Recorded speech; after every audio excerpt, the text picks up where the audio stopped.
where Well, we're welcome at to the today. Course in the Chaos. This is our first episode of 2025. We were supposed to be back on our 10 Commandments series, but hey, life happened. Hashtag life is messy.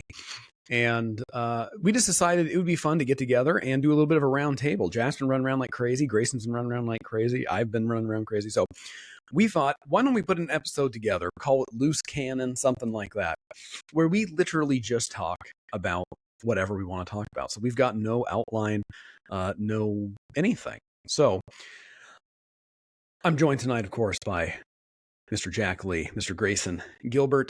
It is nice for all three of us to be back together, boys. I know our last few episodes have been kind of a mix and match, and just didn't feel right. It has been a busy season. Didn't feel good. Yeah. Everybody have a good Christmas? Yeah, not too bad. Yeah. We're like, this is like the end of January. We're already a so month Christmas over is that. so far gone now. I know. I'm already planning for next Christmas. I think I am not, by the way. I'm not that guy. Yeah. I just I took down usually- my last decorations outside today. Did you? Yeah, we did that a couple days ago. Yeah, I didn't even put up decorations outside. This year we did it like in phases. We did like, the years past we've done it like all at once, and it's like a long day. But we did like this room, that room, that room, and part of our thinking was January is just kind of a bleak month. You get past the holidays. Right. January's kind of cold, and it's always I don't know, just not But if you're pleasant out. Grayson Nothing's and green. just don't decorate at all, then your December can be bleak too. Pretty much. I mean, my basic gist is I want to go around and steal candy from babies. And when people have, their lights put up on their houses, I just unscrew one random bulb. So they've got to figure that thing out. Right. You're the Grinch. That's what brings me joy during Yeah. Christmas. It's a lesson in futility, is what it is. Yeah. It's Look at all this Havel. work you put into this worthless tab. Yeah. Okay, so what could we talk about? So Jack told us beforehand, if you maybe you saw the post, which if you're listening to this now, a couple days ago, that Jack was beside himself, angry Yes, at the fact that he was at a basketball game where there was preferential pastor parking that was closer than the handicap parking. And Jack said, I could talk about this for hours. At least 10 minutes. So let's go. That's a long 10 minutes, though. Well, that story needs some nuance. You can put in 2 hours worth of time in 10 minutes. That's Grayson, you have no idea the amount of nuance I wise can provide and concise, my friend. So we go to this basketball game at Rhema Bible Church, which is Kenneth Hagin's Bible church. Right? They have a What'd you say? Who's Kenneth Hagin? Some famous charismatic guy. Yeah. Who's dead? I think it's his son runs it now. Story. I don't know, but it's his ministry. There's a huge church there. Yeah. There's a Bible training center, and then they have the gymnasium. They're all kind of like strung together. And I've actually played several basketball games there, and I've noticed the preferential parking before, and I've always just like rolled my eyes. But tonight it was a little bit different. So we pulled up, and I get out of the car, and we have to park pretty far back. And I get out of the car, and there's like a handicapped, one of those things you hang in the mirror, little placards. I don't know what they call them, like the handicapped car hangers. And it was on the ground. So I was like, oh, somebody's going to want this. So I pick it up to go take it inside. And as I'm walking inside, it was like, this should be here. Started looking because the spaces, and there's like 10 of them. It's not like there's just one. There's pastor. There's two it just says reserved for Hagin. So I don't know how many Hagins get there. And then there's like on down the line of all these different people on staff. And these are like right up by the door. And then across the parking lot, like behind you have to turn around. It's like in the middle of the parking lot. They have the handicap spaces like behind you. I love that this is just 10 minutes of Jack giving us the visual picture of the parking lot of the. Now turn. So that's at how your parking 6 lots o'clock. work. There's going to be a bunch of spaces right behind you. Yeah. So anyway, I was just irritated. I was like, and the staff parking, pastor parking had cones in front of it, so you couldn't park there. Right. Just like next level, like, anyway. But that just really irritated me. Like, and I think it irritated me more because my she passed away middle of last year. But prior to that, my wife's grandmother had come to live in town, and she had the handicap van, and we would always drive her around. So I became and I hadn't had to deal with that before. Like, it wasn't something I had done, Right. but I became aware of it, and became aware of the need to have on the right side of the van, like that extra hashed off spaces so the ramp can go out, because she was missing 2 legs, so she really did need the wheelchair. Mhm. So anyway, I just became very aware of it, and I began like a little annoyed when, you know, people would not do that. And just for this, like, I'm like, really? Yeah, And I I had was go uncle ahead. who had palsy, and he was wheelchair bound. I mean, pretty much his entire life. And so it was one of the things that I was mortified. I did this actually not even that long ago. I came into a parking lot to go grab something from the grocery store real quick, and just a different grocery store I don't normally go to. They didn't have signs, but I parked right in a handicap spot and came out, and I was like, "Oh no, what did I do?" I was And there's just just like, a guy laying on the ground by your car. Why, Grayson? "For shame!" Yes. Where'd you It's come like from? Yeah, somebody's booing me in the back of the parking lot. exactly. Filming you. But no, I mean it's a basic common courtesy. Like, you don't be that person. Yeah, Right? like at our church, our pastor, I've noticed since day one, and I always appreciate it. And I don't know, it's a small thing, but he always parks at the very back of the parking lot. And I'm like, why do you do that? And he goes, because I want the visitors to not have to struggle to get in. Like, that was his thinking. And I was like, that's, you know, it's like a nice humble thing to do, I think. And I don't know. So when you have Such 2 a weird thing that we only hold pastors to. totally. So like if you pulled up, here comes the pastor. Here comes the pastor. So if you pulled up, okay, so I should preface it by saying this: I park in the back. I don't get preferential parking. No, okay, I don't. I bet. There's I need a picture. secret back He- entrance, though. I don't get preferential He parking. does. The valet takes care of everything. All right. So anyway, no. So but it's weird. I get it. So like I do get it. I understand what you're saying. It is humble. It's no. humble. I don't care where. Hang on. I don't care where a pastor parks. No. I said I had I had 10 minutes of nuance. I'm on like minute 4. No. Yeah. So, but we don't. But you wouldn't think that about anybody else in any other field ever. Like if the boss parks out in front, you wouldn't be like, "Oh, he should be able to park there." If Because the hang CEO on. of the company parks out front, you wouldn't say, "Ooh," you know, whatever. Hang So on. it's Hang just on. extra weird to me that you know what this comes back to. What does it come back? It comes back to that comedian John Christ. He's not funny. I know he's not even funny. He's and not even a think that comedian. he's hilarious. No. And he does a whole bit about this. They kind of put him on the like About how social he's not media funny? scene.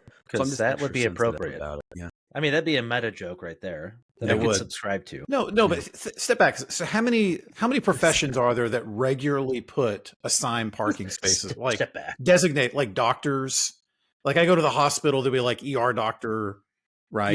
Yeah, right. You know, I get that because they're trying to get in. They need to be close so they can get in for Right. you know an emergency, like an OBGYN or something. Yeah. Maybe just the saying- CEO of a But company. you're saying that the time of the Hagens is not important. Considering That's all what I they can hear. teach, well, Well, Right, I was right. gonna say, so that opens up. consider a bigger, this. Did you That's what we ever had text- consider? That's what I had text Jack. I was like, of all of the things. So if you're going to Hagen's church, handicap gonna be the one. parking is the least of your worries when it Yeah. comes to like. And it seems like okay, well, you're just you would expect that. Like if you have like this charismatic semi-cult leader, you would expect a charismatic semi-cult leader to have, you know, preferential front row, totally. whatever parking. So Yeah. Here's the I thing. mean, I'm though, not that I shocked think by it. I think you're not- I didn't like. I wasn't shocked that he had it. Like I said, I've seen it a dozen times before, which kind of rolled my eyes. It was the fact that he took the spot of the handicap place. That was hey, that Hagen was. can't have. I'm just telling you. Jack. Hagen cannot have wheelchairs scratching up and dinging up his car doors. All right. Well, it's not even about that, guys. If you failed to consider this point, they are in the charismatic world. So by putting those handicap spots a little bit further back, they're actually just demanding more faith from the people. It's a shaming. Yeah, it's a shame Yeah, of faith. If you have enough Yeah, faith, right, you right. shall walk into the doors, and you'll be Yep. just fine. It's a really good point. Instead of Really good point. handicap spots, it's just Think of signs how that they're say, take up your serving chair and people walk. that way. So really, it's a loving thing.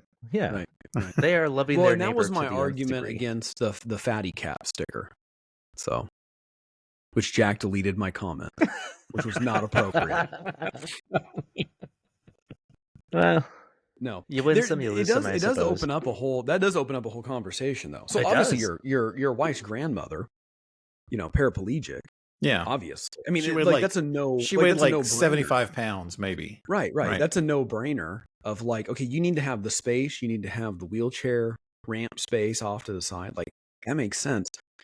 But I don't have a lot of sympathy for, like, if you're eating 3 boxes of Little Debbie's in a sitting and it makes it hard for you to walk into the grocery store, you know. Maybe stop eating Little Debbie's every day. Maybe let Little Debbie, wiggle free from Little Debbie's death grip and walk that extra distance. It'd be good for you. It's Lil Debbie. Little Debbie. Little Debbie. We gotta correct. Did you just reference the here. only funny Will Ferrell interview? I think so. Yeah. Yeah. No, but I agree with you. I think it's like you that feel classic, like it should be. You go ahead. I was going to say there's that classic trope of Baptist pastors being very, very heavy and overweight, right? Yeah, and which they pound is the a trope pulpit. which is a trope for a stereotype for a reason. Yep. It's like I've yet to meet a very fit tow truck driver, right? There's an. And if you're out there, I apologize to the fit tow truck drivers out there. Our inbox is going to get crammed with like I know tow truck drivers like flexing. Where's you're looking a little weak there, Grayson. Yeah. Please no, sir. Again, it's a stereotype for a reason. Not all Baptist or Southern Baptist pastors are big boys, but there are many of them. And it's one of those things that has always been in the back of my mind. It's like, how can you preach on things like self-control and, abstaining from the deeds of the flesh and all this kind of stuff? And yet, here we are. For me. That's what did it for me. That's what did it for me. When I was preaching through Romans, and I knew that I was going to have to stand up in front of everybody and preach, present your body as a living sacrifice, holy and acceptable unto God, which is an act of reasonable worship.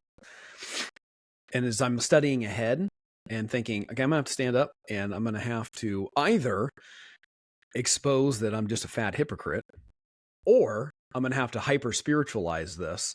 Well, it's not really about, the body, so to speak. So I don't know if it's come up on an episode, but you should share a little bit. So to put this in context, because anyone listening to this, they wouldn't know that you've lost a ton of weight. You've gone on on the carnivore diet for over a year now, right?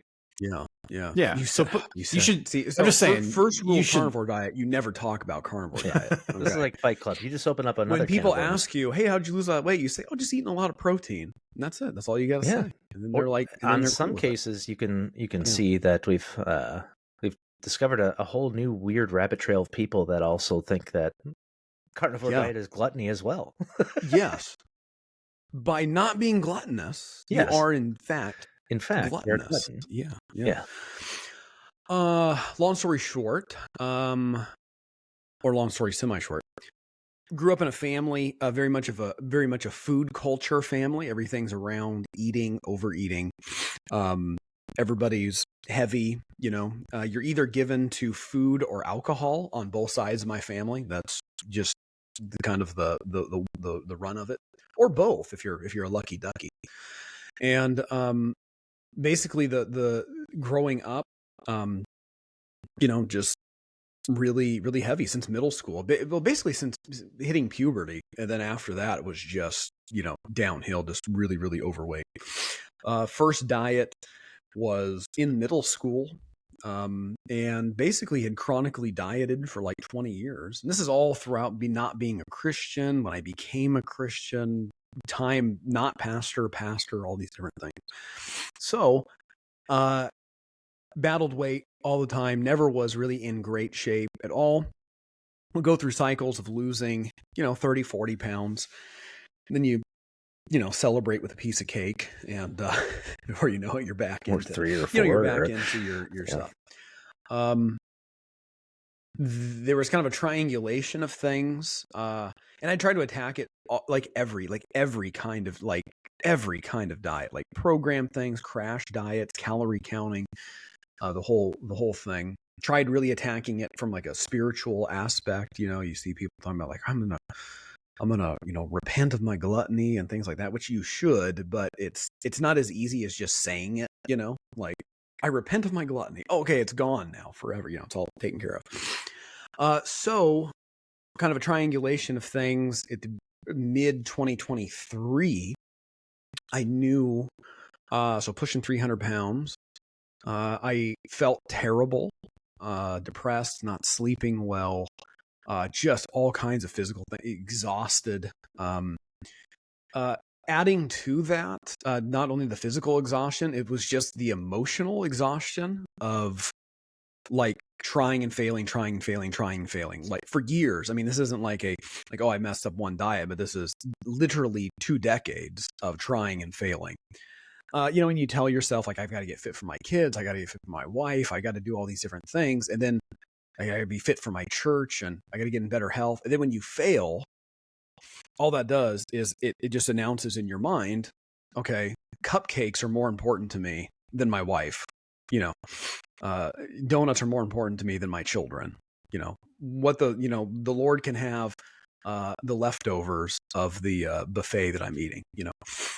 So all of these things just kind of add to like just this extra heavy spiritual guilt and emotional guilt and all this. And then on top of that, I'm a pastor, okay, and a Baptist pastor, so I get to fit into that. I get to fit into that category of the stereotype, which is very easy to just laugh off.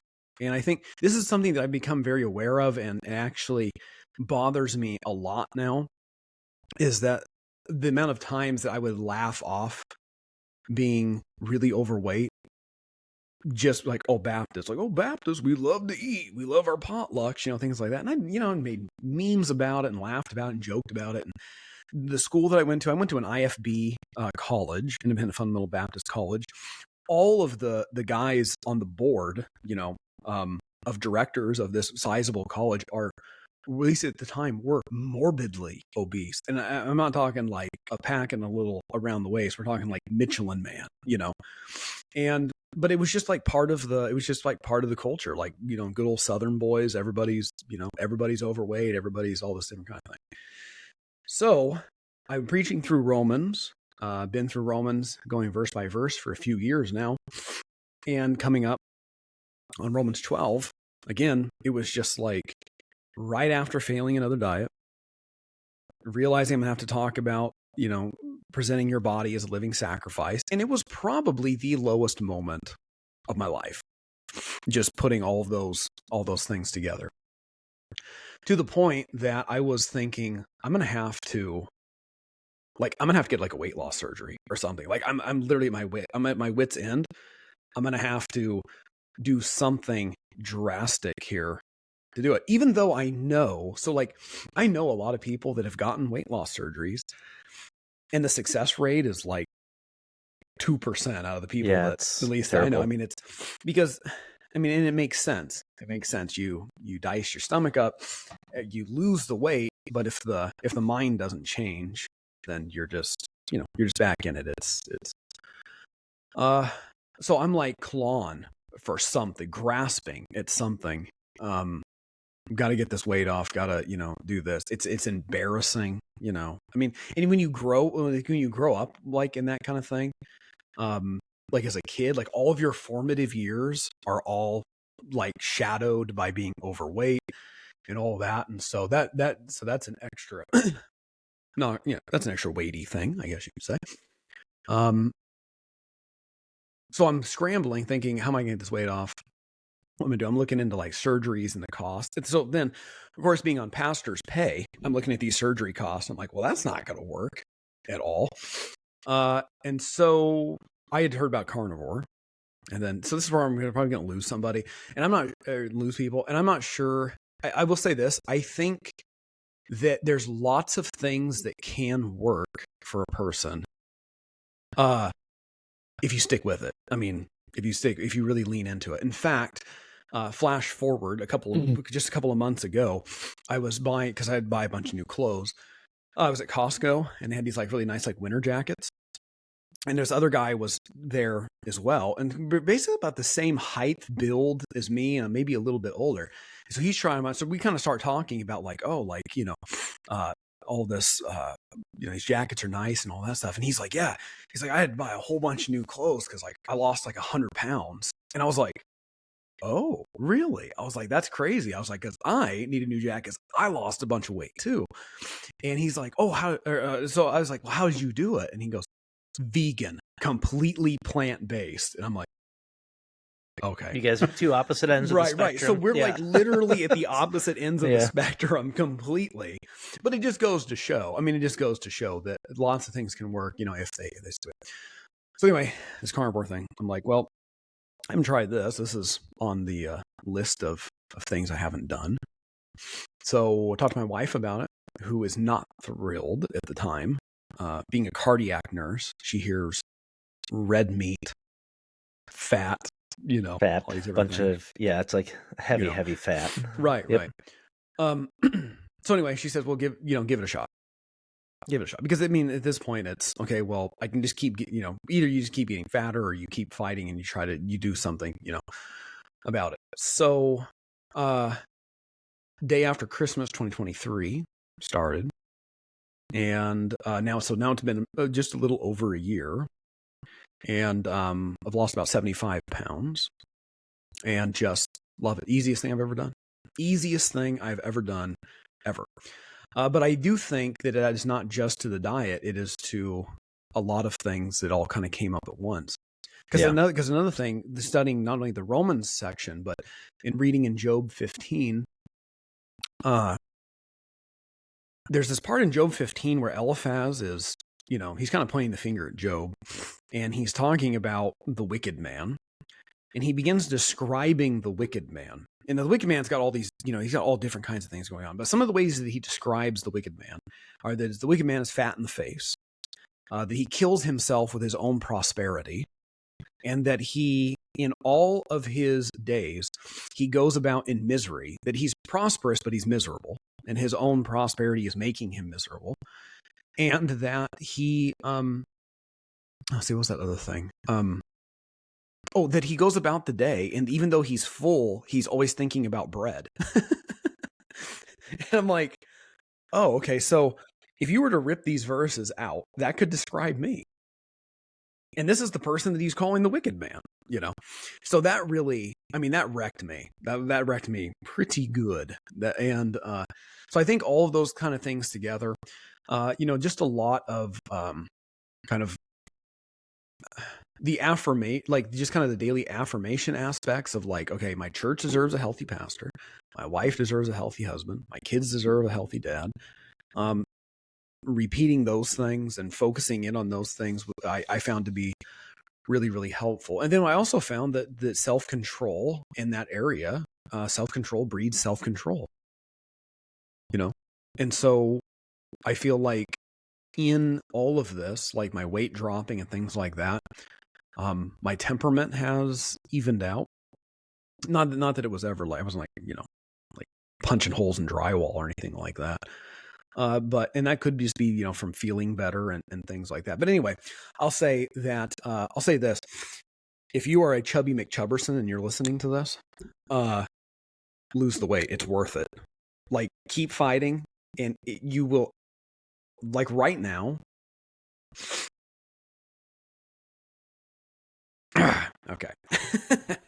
Right now, I am doing better than I ever have been. I feel better than I have ever felt. I'm serving better, with more energy and more enthusiasm than I ever have. I'm spending more time with my family, more quality time, not just, coming home from work and falling asleep on the couch, kind of thing. Yeah. And so this isn't necessarily a plug just for Carnivore, though. Hey, there's a lot of good results from a lot of different people. But it's worth it. It's worth continuing the fight and saying no to the cupcakes. Just remember, the food companies want you dead. They want you fat. They want you fat, and they want you munching on all that nastiness to keep you coming back more and more and more, and keep you buying and buying and buying. RFK is going to fix that. Yeah, that's right. It's one of the things that drives people in my family nuts. Tarts are. Yeah. My wife loves it when I do the RFK voice walking around the house. She can't get enough of it. It's like, please stop. All sorts of other jokes I could make with that, but I'm like, no. Yeah. We're My just gonna children let are that one like, lie. why are you doing that, Dad? Daddy, please What is that stop. Yeah. You're scaring us. Yeah. That's Put the RFK. McDonald's He's a hero down. in our house. Yeah. Yeah. So anyway, I don't know. How do we even get on that? Now Well, I mean, this You is going to be sly this whole dog, you caught episode. me Is how did monologuing. we get on this part? Yeah. I don't remember. I asked you to talk about it because you said something about. You were trying to throw me off of the fatty cap stickers. Yeah. Yeah. Well, I'm see, a. Jack, we go right No, back to well, it. That's what let me. happens. This is my philosophy on the fatty cap. Fatty cap up, right? Because the smoke and the fire, like you want the fatty cap to soak those juices This is down true. into the brisket, right? Yeah. Unless you have like a Kamado style, and that's a pretty good argument because then you can take the fatty cap and you can flip it over. See, I And always it- and do it- up. I always do up. Why would you do it down? So I think I prefer up, but I Yeah. think it depends on the type grill you have. So I have a Kamado, so the fire is underneath, and the fatty cap or the fat cap, as some people like to call it, Yeah. serves as a. I mean, it's indirect, so you've got a barrier right between the fire, but it also serves as another layer of protection so the meat doesn't get overcooked. Oh. Now, if you have an offset smoker, that doesn't cap, matter as much. fatty Yeah. cap up, yeah. Right. That's my Interesting. fatty cap philosophy. Yeah. Yeah. That's good. Yeah. That's good. Yeah. Mine's mine's bottom as well, but I've always done fat cap up. Maybe that's why I'm disappointed in my briskets. That could be it. Yeah, Flip them 'cause over. Yeah. What kind of grill do you have? Me? Yeah. Oh, Well, it's you just already like an established Jack's got. No, it's just like an old. It's just like an old smoke hollow pellet on the bottom. Oh, okay. Yeah. Yeah. Yeah. If it's on the bottom, flip it over because it'll be, Yeah. especially if you feel like your brisket's like overcooked on one side. Yeah, Like- and that's kind of my complaint now that I'm Yeah. thinking about it. Wow. Yeah, Do you the ever- fat cap can. Have Wow. you ever wrapped it as well? Like, do you wrap Oh it yeah, with yeah. the butcher I've paper done and all that kind of fun where you stuff? smoke it for a bed, then you wrap it. Yeah. And then all that good stuff. Yeah, yeah. Well, give it a But if shot. you wrap it too soon, then you can mess your bark Yeah. up. That's No the whole bark. thing. Yeah, you got to have the bark. Yeah. Gotta have the bark. So- No, Blanks, I do thanks like for the sharing. 3-2-1. I do like the on the ribs. For ribs, yeah. Yeah, Yes. the 3-2-1. That's like my go-to method. Stupidly I love It's that. easy. Yeah, it's Yep. pretty Yeah, easy. yeah, it's cheesecake. Yeah, yeah, Yeah. yeah. So anyway, that's kind of that thing. I still have weight to lose and still charging along on it. But I will say, so one interesting bit, and this is where people get like gunny. Like we've been talking offline for 2 weeks about some things that we've seen in the Christian community of people talking about carnivore and just like how you can't be a Christian and a carnivore or something like that. You know, something crazy. And and one of the interesting things that I experienced and then other people have experienced too, like other, believers that I've talked to, so I don't have any reason to believe that they'd be lying about this or anything, is that when you're on like lots of different other other restrictive diets, the cravings are just unreal, like where you're just like, oh, I just want some sweets. I want some carbs. I want some, whatever, cake, whatever your thing with pizza. Oh man, I just want some pizza. I want, these different things. On carnivore, I literally have had no cravings. You know what was my At favorite all. dish to make was a pizza. Yeah. So quite literally, I never did. I never did carnivore. I did like a modified keto. Yeah. I couldn't quite go full just because my body produces too much acetone. So I broke out in hives. But I made a pizza, which was, I mean, you get your sausage and make that your base as your crust. Yeah. Right. Yeah. It was And just you phenomenal. like an I mean- Alfredo sauce, kind of thing. No, I mean, just I would still do so again, because it was modified, I could do like, Oh, that's the red yeah. sauce See, I'm marinara. thinking, the other way. Yeah. but as long as you don't have too much sugar in there, you're fine. Right. So for that, it was always, you're looking at the amount of net carbs you take. Yeah. Right. Yep. Right. That makes sense. Yeah. With this, it's No, obviously so, a little I bit mean- different, but you can do all sorts of different things with it. Yeah. Yeah. So what's weird is like I can, where in the past it's like you're in a grocery store and you see stuff and you're like, oh man, that looks so good and everything. Now it's like I can stare a cake right in the face and just nothing. I feel as dead inside toward that as like a 2006 sophomore emo or something. I mean, just Nothing. I'm offended by that. That's an interesting analogy. Yeah, we're gonna come back to that one at some analogy. Like oddly specific. That was odd. So in your case, why would you say that? The cake was a phase, is what you're trying to say. Right. Yeah. Yeah. But it just, I don't know. It's super. So in that regard, it's super weird. And though it's really restrictive, it's been oddly freeing too. Well, the nice thing is, if you get your fat intake, I mean, that's literally what's going to curb a lot of that. Yeah, it's like just the satiating. Yeah. Sometimes you eat once a day, and you're just like, I'm good. You know? Did you hear about the 2006 emo band that messed up their diet? Because so stupid. Fall Out Boy, because they ate sugar and it was sugar were going down because they ate it. And it's all in the delivery, Jack.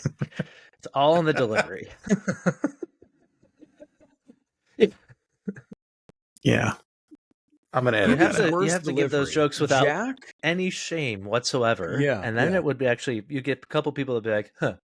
Or maybe I breathed a little bit heavy out of my nose. That's really what I go for. If I can get a little, like one of those out of somebody, I'm like, I've made it. Good enough. Yeah.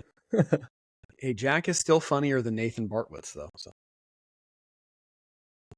what's that comedian you like, Nathan Bartwitz? Oh, Bargatze. I don't find him that funny either.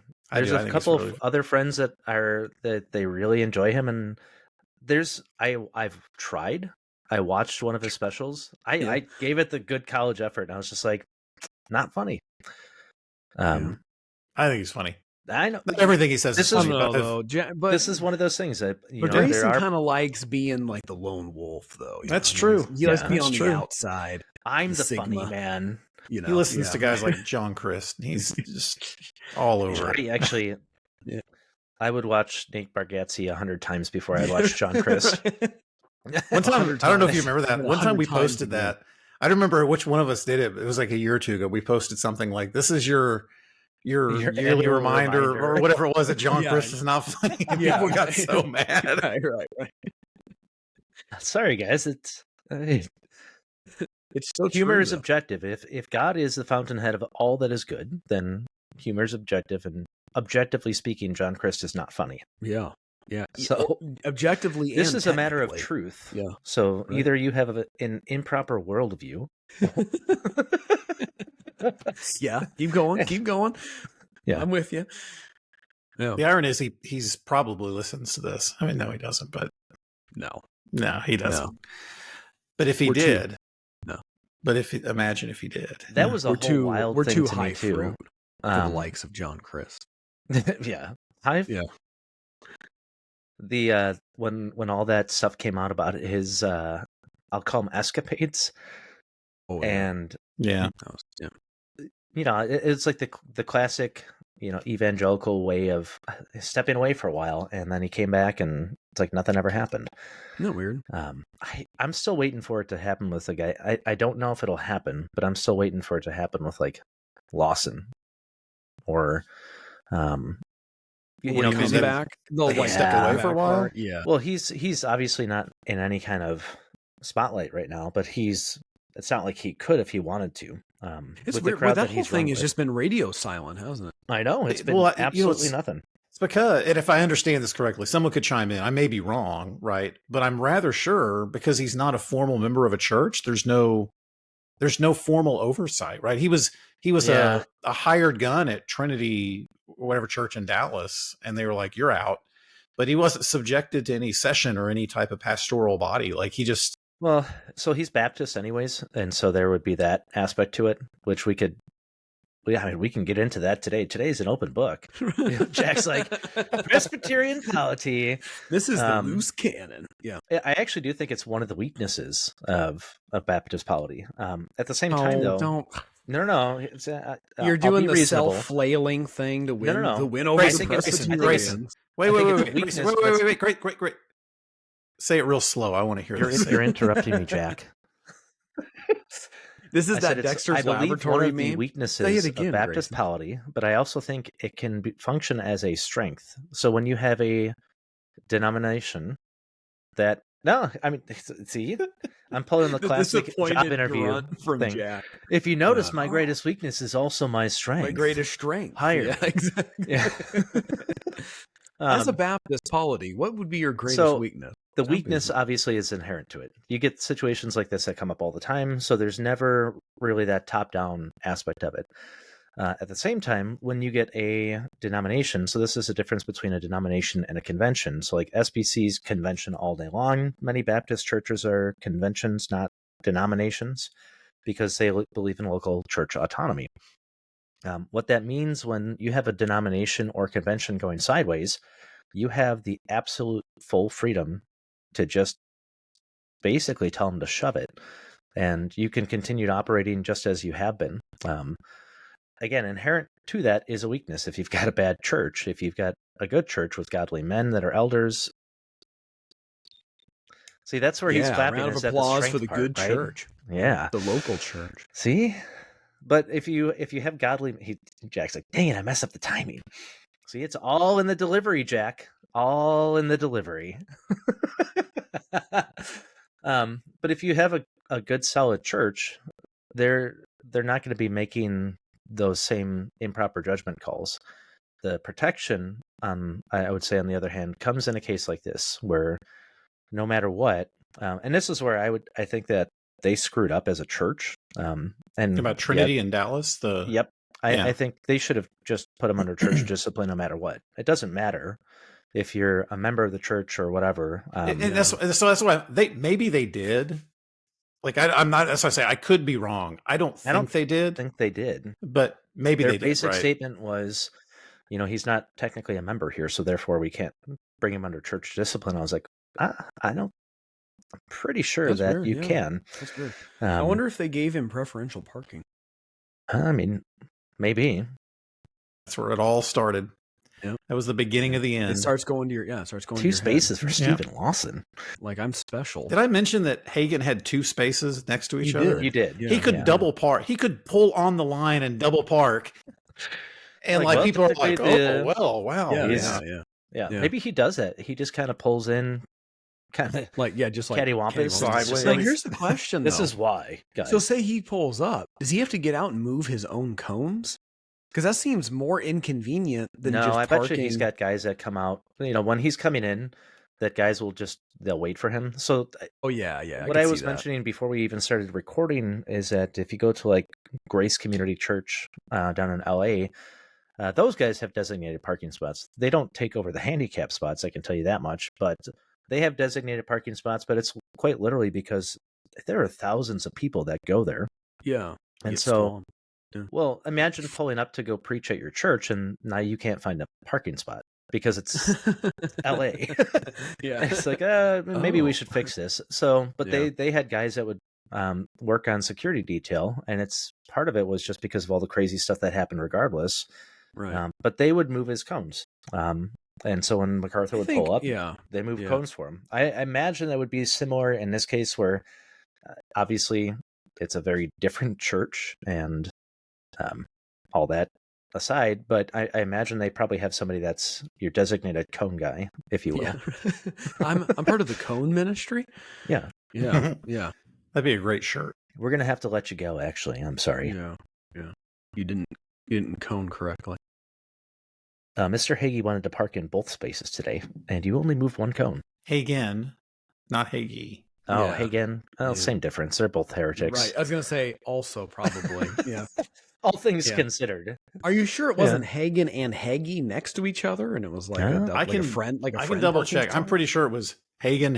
Yeah. And maybe it's like did you guys at least win? Did you guys at least win the game, Jack? I'd rather not talk about that. Ooh, didn't have enough faith.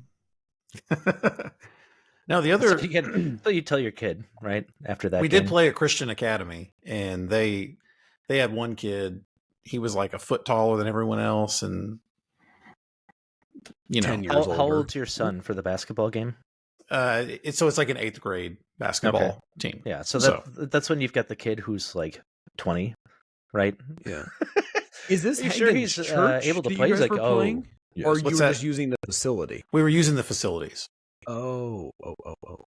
Yeah, in No, fact, didn't you know? Well, that's why he wasn't in the parked sanctuary, in his parking the spot, nets Jack. just- No, no, You're no. making a big, the nets you're just making a dropped big thing down. like, It was all he part of the wasn't even acoustic parked system. there. Well, of course he wasn't parked. We've played because there's only so many gyms in Tulsa that aren't like tied to a specific school. I've been to that gymnasium. I'm telling you, 12 to 24 times, and I'll probably go 4 or 5, 6 more times just in the next month. There has never been a car parked in those spaces. Would it make you feel ever. better if there was just like an old like broken down junker there, like on block? It would. Like there's no you know what? It tires? would make me feel better, Blake. Just a car sitting on cinder blocks. Yeah, right. Yeah, exactly.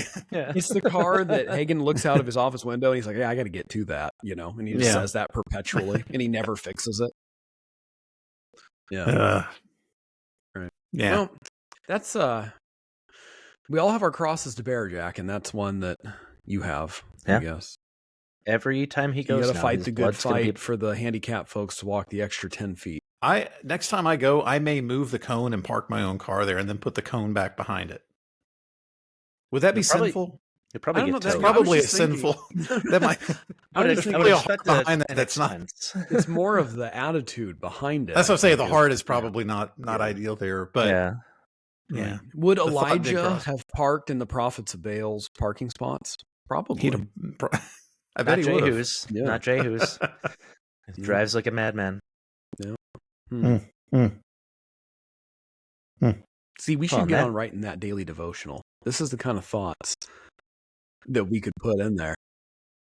They would really help people in their lives, I think. Yeah. Deep thoughts with Jack Candy. There you go. Those are so good. Well, today was inauguration day. It was inauguration day. Yeah. So how do you guys feeling good? You feel like we're back? I feel like we're back. I'm feeling pumped up. And I loved my favorite part of today was Did you watch the whole thing? Jack of this is the most non-bipartisan speech I've ever heard. Well, it was.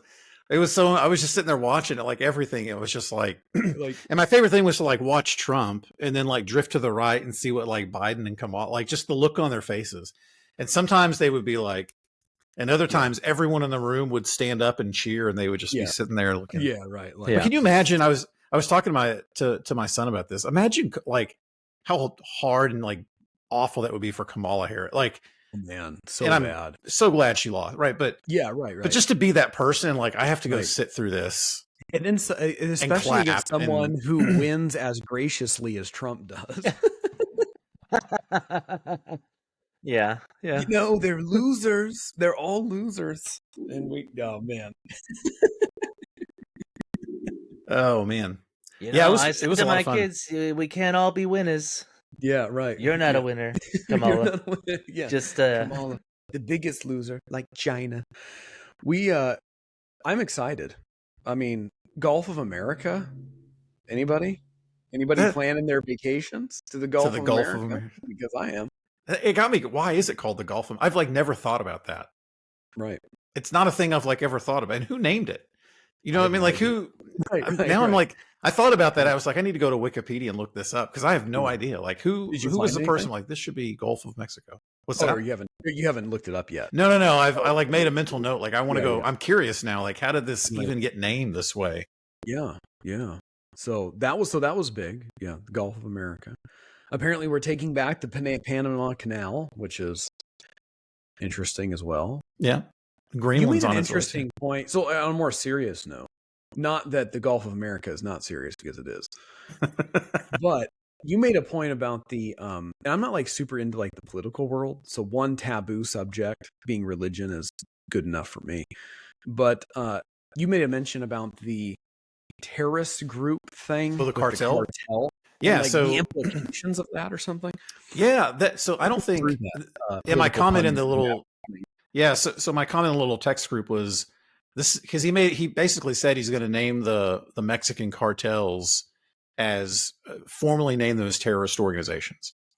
And when he does that, as far as I understand it, I'm not an expert by any means, but as he does that, it would put them in the same. He's being humble. I'm not as the same classification as like the Taliban and different. So you could carry out military strikes and do raids and like all kinds of things, right? Like legally. because you're effectively declaring war on these people. And I remember reading that he tried to do this, and someone may chime in and correct me. Please chime in and correct me, because this is all based off memory. But my memory is, in Trump's first term, he started to do this, and then the Mexican government basically talked him out of, like, please don't do it, and he relented, because the concern is, once that happens and we start, dropping nukes from the sky and like, or whatever, Navy SEALs show up and raid plantation, whatever is going to happen. Like, once all these things start happening, the physical violence and retaliation of the cartels back into the community and back on Americans is going to be real intense. Yes, real intense, because that's the only thing that they can do. Right. Just try and. If you've seen any of the different videos that they've put out, I mean, quite literally, the cartel has just a ridiculous amount of arsenal. It's insane. Yeah. They have fully armored vehicles and submachine guns and everything else that you can possibly think of, that they're just shooting off in the air because they're young guys having fun in that sense. if you want to put it that way. You sound like so innocent. Yeah, having a good time. There's a quote out of context for you. The cartel, young guys having fun. Boys,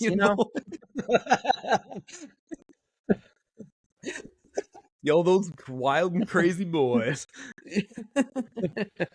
Oh man, no. What I was trying to say is they're acting like this is a fully innocent thing. I literally picture just young stupid men who have no concept of eternity or anything else, and so they're blasting off their guns like there's no consequence to it. But I have a concept of eternity, and if I was out in the desert with a full auto, you bet I'm blasting. Of course. Yeah, right. Come on. But when I was 15, we took a trip to Mexico, and I still actually have memories of this, because one of the guys that we had connected with. Was this a missions trip? No, I was not in Christ, nor my parents at that time.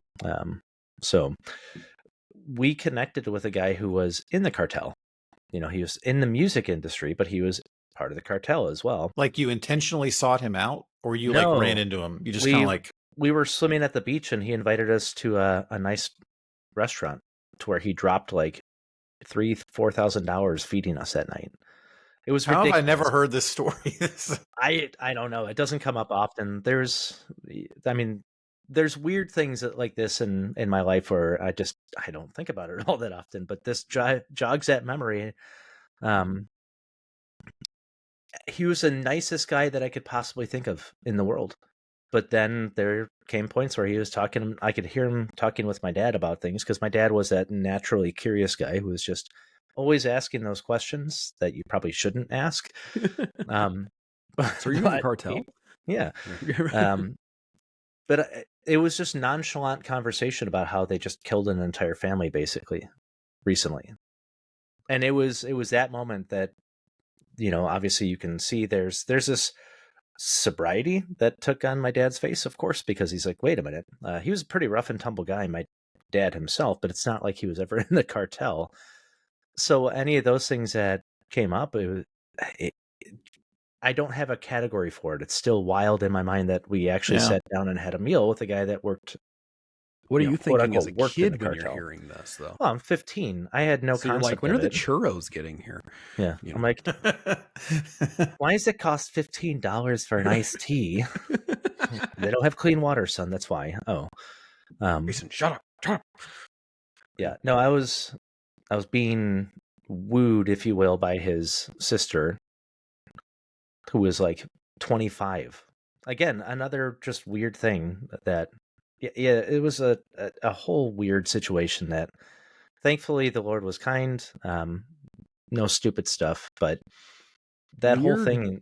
Weird is an accurate. It is scripted for that. Again, I don't have a category for it, but so here's an interesting thing. So, because we took that vacation to Mexico last year, and while we were there, I was aware. Ate with a drug lord.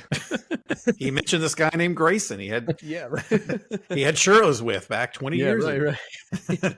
No, but I got curious because of the area we were in, and this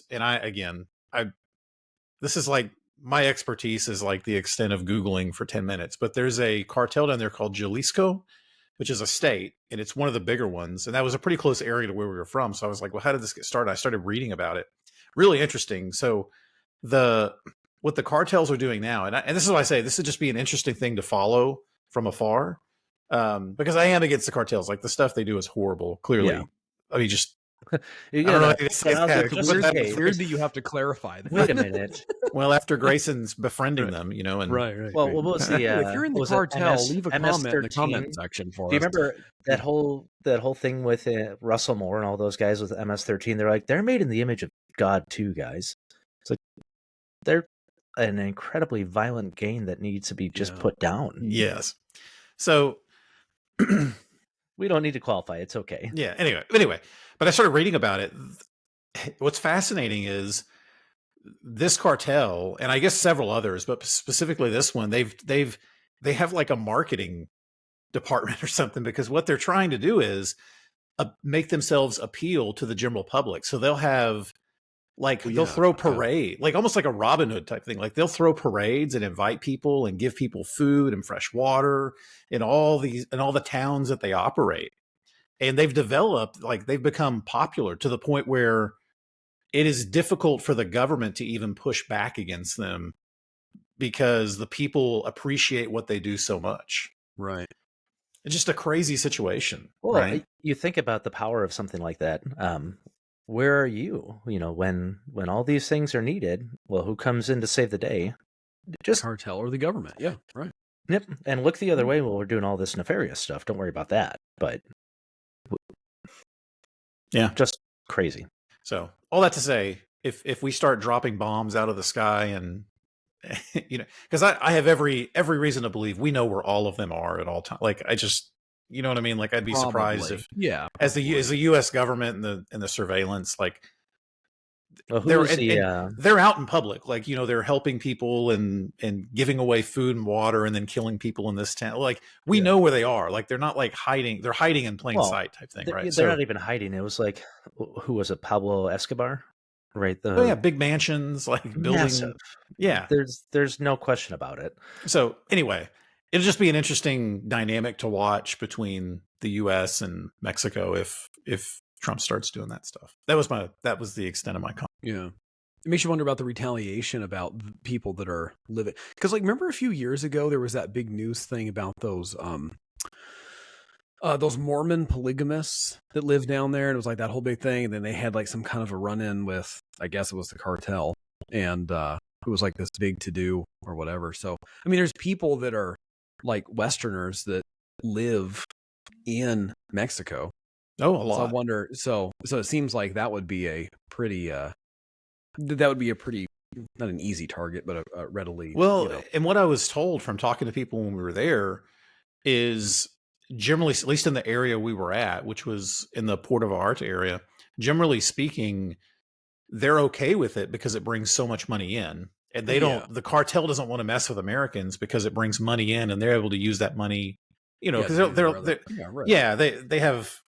It just filters back to them in different channels. So they're fine with it, and they don't even want to mess with it. So most of their dealings are more interior Mexico where the violence is. But it does make you wonder, like in fact, there was a Tom Clancy book about this, Clear and Present Danger. I think they made a movie too, but really good book if you've never read it. But the basic premise is the government declares a secret war on the Mexican cartels, and the cartel starts taking it back out on Americans. And that's like the situation. So Tom Clancy predicted it all.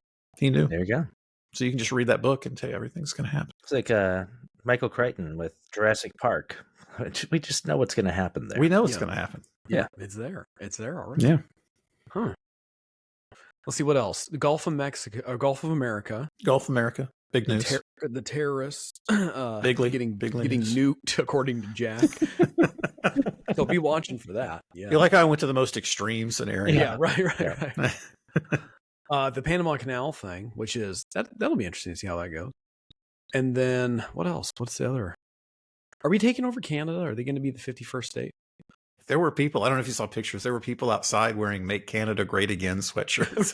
Right. Gotcha. Which just made me laugh. You're right. The thing that made me laugh was the picture of Elon Musk, like big thumbs up. Mars, yeah. Yeah, So Trump mentioned that we're going to put a flag on Mars, and Okay, Elon this like is jumped where- out of his seat. Yeah, this is where I'm like, maybe I'm a fuddy-duddy on this. That seems so stupid to me. Like I get like the exploration thing, like, oh, the great frontiers and exploration, all that stuff. It seems like such a gigantic waste Well, of time it is and the final resources frontier, though. and Like, everything to worry about doing this Mars thing. As a Star Trek. So I when I know. got into, I should be like nerding out, but it's just to me, Blake- it's just really dumb. I listener would rather. Blake got me into Star Trek: The Next Generation, and I'm listening, and I have to sit here and listen to this hypocrisy Yeah. alley. we Exactly. got two things that now really boil Jack's blood, okay? Hagen's parking spots and Blake hating on Mars. Hey, imagine this: you send a fatty cat parking sticker to Mars. Yeah. Yeah. You're gonna No, make I them just- walk all the way I don't over know. there? To me, I mean, whatever. People can do whatever they want with their own money, but it just, to me, it's just like that's just crazy. It made Elon I'd happy. rather- I don't know. I would rather fund He making. just got told he Canada can the launch 51st rockets as state. high as he wants, basically. I mean, that any nerd who loves to send rockets into space is gonna be happy about that. How would you Yeah, not? right? No. You I mean mean, to there's no tell me I doubt. can get more jet fuel and Yeah, there's no send things doubt into that. orbit? See, the drilling thing. That was another thing. Drill, baby, drill. Oh, drill, baby, drill. Yeah. Yeah. Biden did not clap when he said that. Yeah. I will say Bernie was flustered at that. Well, Yeah. Visibly flustered. So. Well, we're almost at an hour, so I got one more topic, and then maybe we can wrap up because we're almost out of time. And this will be a spiritual topic. So I'll share. What are So these other topics? the Gulf of yeah, America. tack that on to the end. This is all under Christ's domain. Are spiritual Aren't you topics. posting, Jack? Yeah, this is the bait and switch. People have been listening for a long time, and now we're going to give them some. No, but I thought I'd share this. So today, I'm preparing for a sermon I'll be preaching this Sunday on on Acts 9, Paul's conversion, and and as I'm beginning to kind of wrap up the sermon, I kept thinking about how I wanted to end it these different ways, and I went back and I started zeroing in on, because when Jesus meets Jesus comes to Paul, he says, Saul, Saul, why are you persecuting me? Right. And it demonstrates this unity of Christ in the church. Beautiful. And the more I kind of sat here and thought about it, and I continued to think about it. And it just became truly like overwhelmed and just like fascinated by this thought. Like, I don't think, and these are like half-baked ideas, right? But I don't think Paul ever got over that. Right. No. And I would have thought that beforehand, but I started thinking about this idea of unity with Christ, and I just Googled it because I was like kind of brainstorming a little bit. But according to Google, he says the phrase "in Christ" or "in the Lord" 165 times in his 13 letters, and then so just this idea of the unity with Christ. And then I started thinking about 2 Timothy, and this is what I'll share. 2 Timothy, likely the last letter he wrote before he was executed. So it's almost like he's waiting to die. And I was thinking about 2 Timothy 2, and he says this, Paul's writing to Timothy, he says, remember Jesus Christ, risen from the dead, the offspring of David. This is 2:8 and following. As preached in my gospel, for which I am suffering, bound with chains as a criminal. But the word of God is not bound. Therefore, I endure everything for the sake of the elect, that they may obtain the salvation that is in Christ Jesus with eternal glory. And then he says this, the saying is trustworthy for, and again, in my mind, I'm just sitting here thinking, if I'm Paul and I'm continually my entire life thinking back to God himself saying, why are you persecuting me? And Paul becoming intimately aware with the significance of what it means to be in union with Christ, right? He says this, if we have died with him, we also live with him. If we endure, we also reign with him. If we deny him, he will deny us. If we are faithless, he remains faithful, for he cannot deny himself. And I was sitting here thinking about that last phrase, for he cannot deny himself. And in Paul, like hitting that out, clearly inspired by the Holy Spirit, but thinking back to that moment when he met Jesus for the first time, and just like, what? For he cannot deny himself. Paul, Saul, why are you persecuting me? And just, I don't know. that connection. I'm still kind of baking it in my mind and thinking through it and praying through it. But the significance, like just thinking about Paul, the significance of how that would have impacted Paul, his theology, his understanding of Christ, and all providential, right? Completely providential. But that God, that's what he said to Paul. Those were the words that he said to Paul, and how that permeates throughout the rest of Paul's ministry through his entire life. Anyway, that's what I've been mulling on today. Yeah, I mean we've talked about it a ton throughout the podcast, of just the concept of unity being such a key point, obviously, in the New Testament, but especially with Paul, both on the negative aspects of it and the positive aspects. So 1 Corinthians 5, right, he says, you're joining Christ to a prostitute. Basically, that's I mean, not even basically, but verbatim what he says. But then you look at all the different warnings that are present when it comes to people who are just in knee-deep in sin or disunity within the church. And what does Paul always bring it back to but their union with Christ, as he's urging Eutychia, or gosh, I can't even say the name right now, and Synecdoche to have union with one another, right, because of the same bonds they share in Christ. And then on the positive notes, all those different things that he draws out that as a result of the union we have with Christ are now our blessings that we just have. It's an objective fact or reality. Ephesians 1 and 2, right, where he talks about the one new man in Christ, both Jew and Gentile reconciled. It's all accomplished through the unity of Christ, right? It's not this was such the big thing that I had an issue with the social gospel was, and even, all the BLM stuff that flew out back in 2020, was that people were arguing for all sorts of different things to fix what's, broken in the Christian faith, if you will, and say, this is how we are going to be unified. It's like, no, Christ literally purchased that unity with his blood. Now that has certain ramifications in which we must walk in, but ultimately that's already a bona fide reality that doesn't change based on the different social mores and everything else of our day. Yeah. Yeah. Absolutely. Absolutely. Blake, any thoughts? Nope. Good stuff. He's stuck on the fatty cap still. Yeah. He's sitting here Googling Gulf of Mexico. Like Gulf of America. No. America. Yeah. No. I mean, I kind of feel... Now you got him going. No. I had my monologue. I'm letting you guys have your time. Yeah. Thank you for those devotional thoughts. You're welcome. No, but really, that thought, that kind of just, I don't know, thinking about Paul penning that letter effectively on his, he's about to die, and just, I don't know, I just, in my mind, how could he not be remembering what Jesus said to him on the road to Damascus, right? Saul, why are you persecuting? Because even in that text, he's talking about his suffering. I'm bound with chains, but the word of, and I don't know. Maybe he wasn't. I have no idea. But the message is consistent either way. But it just seems like that idea of what Jesus spoke to him seems to permeate so much, and accurately so, appropriately so, right? But right.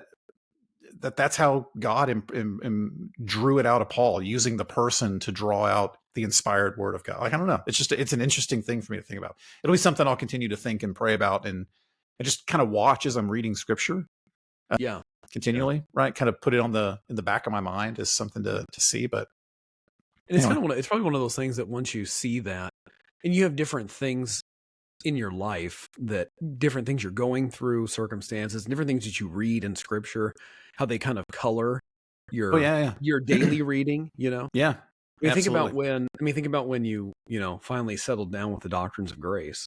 You see it everywhere. And then you read through the Bible. It's it's everywhere. It's literally everywhere. Yeah. And so I don't think that's a stretch to say that initial conversion experience and why are you persecuting me permeating so many of his thoughts and writings, and even clear at the end. Well, even as you get later into the book of Acts, he talks about, for this purpose he is bound, right? For the purpose of the gospel going forward, that he might stand before kings and rulers and preach to the Gentiles, and so it's like every aspect of it. I imagine the last days of his life as he is bound once more in prison, awaiting death, thinking back to those days of, this is why Christ called me, right? I'm fulfilling that purpose that he's given me. And it ends in death. And he knows that. It's not like he's going to escape that. But to die is gain. Right? Absolutely. Yeah, as I was preparing, again, I'm thinking about the conversion of Paul. Again, it's one of these things that it's not that it didn't occur to me before, but just kind of meditating a little bit more. But that when Paul converted, I mean, if you read Acts 9, the scriptures go out of their way to point out how wicked of a man Paul is. He's breathing threats, right? Like his hatred towards Christians of the way is so natural. It's akin to breathing for him. He's walking to Damascus. It's 137 miles away to go get all these Christians. I mean, I've been mad. I don't know that I've ever been, I'm going to walk 137 miles mad, right? But that's what he's going to do. Probably how those handicapped people at Hagen's Church feel.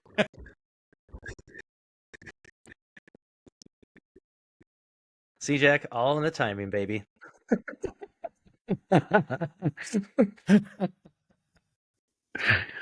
I can't. All right. It's just, and now we're derailed. That was funny. But I don't know. Paul, all that to say, Paul knew as soon as he converted to Christianity, he knew exactly what was coming for him because he was the one who was doing it, right? Like, I also find it interesting too. Like he's on the road to Damascus. He meets Jesus. He still goes to Damascus and he still goes to the synagogues where he was sent off to do. And the scriptures say he immediately preaches Christ, like just right away, right? But he knew from day one, like this will end my life. But like you said, it was to live as Christ, to die as gain. He counted it worth it. So anyway, that's all I got. Blake, any more handicap zingers? No, but I did, just really quick. The reason it's called the Gulf of Mexico was because originally it was called the Golfo de Nueva España, the Gulf of the New Spain, because the Spaniards are doing it. So then when Mexico, then it just kind of carries over. They just, okay. They just said, Gulf of Mexico instead of the Gulf of the New Spain. So interesting. Okay. That makes sense. Yeah. Well, there you go. The more you know. Grayson, anything else for our table talk? No, not episode? That I can think of. Okay. All right. Well, thanks for listening to The Chorus and the Chaos, letting us quite literally ramble for about an hour. Yeah, right. Joining us just for this planless off the rails. Yes. Yeah. We will be back with continuing our track through the 10 Commandments very soon. And we are up to the 4th commandment, I believe, right? Right, Blake? The Sabbath. So the Lord's Day, my dude. So there we go. Thanks for listening. Until next time.